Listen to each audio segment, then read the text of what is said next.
দেখিনি, আমরা যখন এসেছি তখন হয়ে গেছে।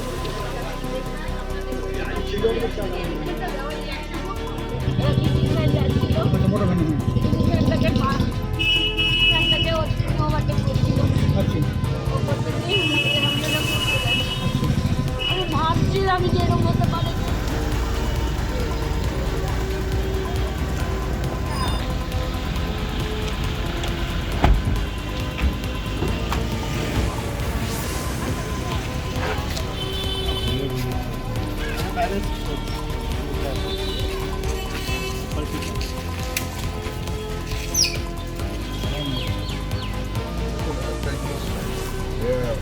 ওই এক্সামে নিয়ে আসছিল, আমি প্রথম দিন আনছিলাম তাদের এখানে অথবা টোটো যেই আছে যারাই আছে ওই 5 জনের বেশি তোলার সবসময় একটা টেন্ডেন্সি থাকে।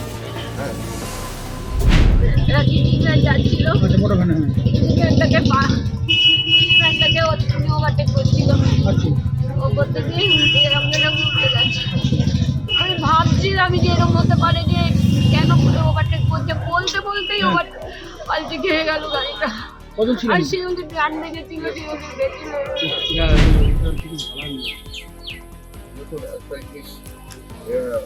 ওই এক্সামে নিয়ে আসছিল, আমি প্রথম দিন আনছিলাম তাদের এখানে অথবা টোটো যেই আছে যারাই আছে ওই 5 জনের বেশি তোলার সবসময় একটা টেন্ডেন্সি থাকে। হ্যাঁ, আমি চাই যে আর কোনো কাউ যেন ক্ষতি না হয়। আমার মেয়ের তো মানে কি ক্ষতি হলো আমি নিজেই জানি। ও এক্সাম চলছে, মানে ও মা ছাড়া আর কিছু নেই, ওর সব কিছু মা। আমার 3 বছর আগে আমার নিজের তার মানে মায়ের পরে কাকে ভালোবাসতো সেটা হচ্ছে পিসি। 3 বছর আগে পিসি মারা গেল, 1 মাস আগে আমার বাবা মারা গেল। পুরো দায়িত্ব আমার দুটো মা আর ওর উপরে ও সমস্ত কিছু, মানে আমার সার্ভিস ছাড়া ও যাবতীয় কাজ ছিল। ঠিক আছে, আমার ট্রেনে উঠলো তখন আমার সঙ্গে কথা বলেছে, শুধু ট্রেন, তারপরে ফোন পাচ্ছি না, তারপরে দুঃখের ঘটনা আর কিছু হতে পারে না, মানে শব্দ নেই কিছু বলার। মা বাচ্চাকে নিয়ে পরীক্ষা দিতে এসেছে, বাচ্চা পরীক্ষা দিচ্ছে এখনো, সে জানে না তার মার মৃত্যু হয়েছে। মানে আমি এর বেশি কিছু বলতে পারবো না। আমি প্রশাসনকে জানিয়েছি আজকের পরে আমি হয়তো ওই মায়ের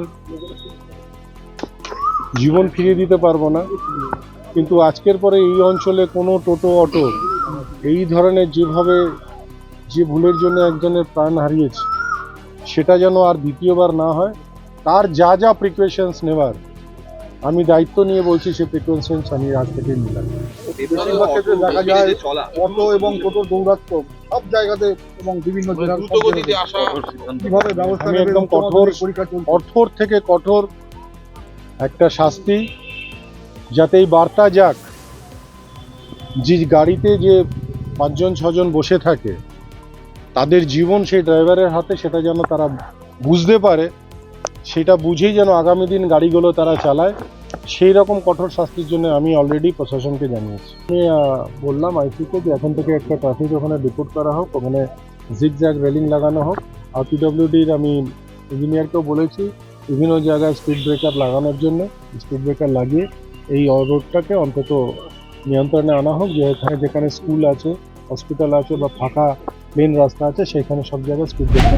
আটপুর ন্যাশনাল মডেল স্কুল আটপুরে, এবং প্রত্যেক গার্জেনই আমরা এখান থেকে আসে, তারা পরীক্ষা দেওয়ার জন্য তাদের বাচ্চাদের নিয়ে আসে। আজকেও ঠিক সেরকম ঘটনা ছিল।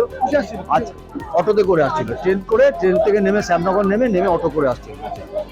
তো অটোতে আসার সময় শুনলাম যে আমার মিসেস ফোন করে যে সিজার মাদের অটোটা অ্যাক্সিডেন্ট হয়ে গেছে, তুমি ইমিডিয়েটলি চলে আসো। তো আমি বললাম ঠিক আছে আমি যাচ্ছি। তো আমি বললাম কে আছে ওনার সাথে, কোথায় আছে, হসপিটাল ইনজোর বলে কিছু বলতে পারছি না, আমি বাচ্চাগুলোকে নিয়ে স্কুলে এসেছি, ওদেরকে দিয়ে দেবো। আর জয়িতার মা, মানে এই যে স্টুডেন্ট কাঁদছে উনি সাথে ছিলেন, ওই স্টুডেন্টের মেয়ে হচ্ছে জয়িতা বলে, জয়িতার মা আছে। তো হ্যাঁ, তো সেই সময় শুনি যে এরকম অ্যাক্সিডেন্ট করে, বলেছে যে মারা গেছে এখানে। ওই যে গাড়ি এখানে যে স্টুডেন্ট পরীক্ষা দিচ্ছিলেন, হ্যাঁ তার মা মারা গেছে।